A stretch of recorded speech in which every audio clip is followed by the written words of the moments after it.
Fellow Barbadians, since the adjustments were made on Tuesday, just like you, we've been monitoring the situation across Barbados to look at the response that many Barbadians have been having in dealing with the changes that we have been making. Like you, we are also concerned as a government. I must say that many of the people across the country have been adhering to the physical distancing guidelines, but we do have some challenges. And in discussions with the retailers at a number of the supermarkets across the country, what we've been noticing is that they've been actually having some difficulties in being able to meet a number of the orders, whether online, whether via telephone, or whether via WhatsApp messages. They have been coping, but there are challenges. And as I would have said on Tuesday, they were obviously a backup of orders that many of them would have had, which is now added to the additional burden of persons being able to order through the respective mediums. As a consequence, over the course of the last 24 hours, we've continued our discussions with the retailers.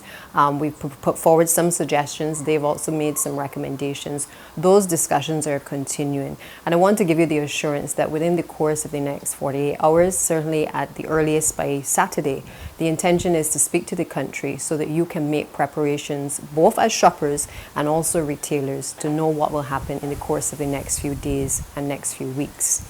With respect to the long lines that we saw yesterday and certainly continuing today at the various post offices across the country, I too am concerned about the number of pensioners that have been queuing on the streets. We've made arrangements from yesterday to extend the opening hours for the post offices. There are many of the post offices that accommodated persons beyond the closing times yesterday, and we do appreciate them for their concern for the elderly.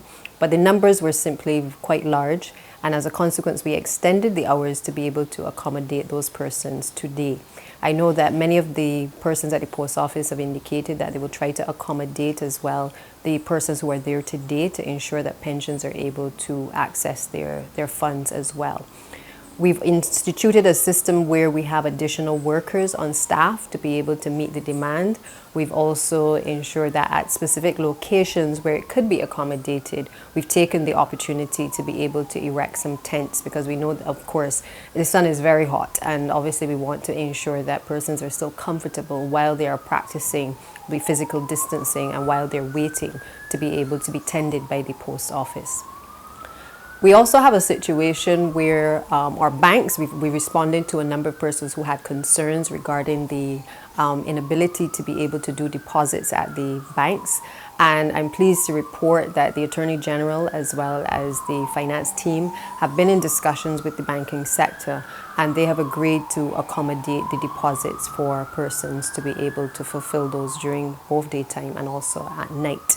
We understand at this time the difficulty that Barbadians are enduring as a result of the changes that have been made.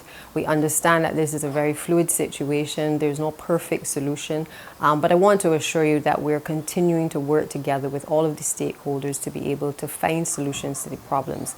Barbadians, I ask you to just be patient, work with us, be respectful as you have been thus far of the police, of the authorities, and simply to be patient because we are in this together, and the only way that we're going to be able to find the solutions to the challenges that lie ahead is if we recognize where we are and what it is that together as a nation we all have to do to be able to get back on track.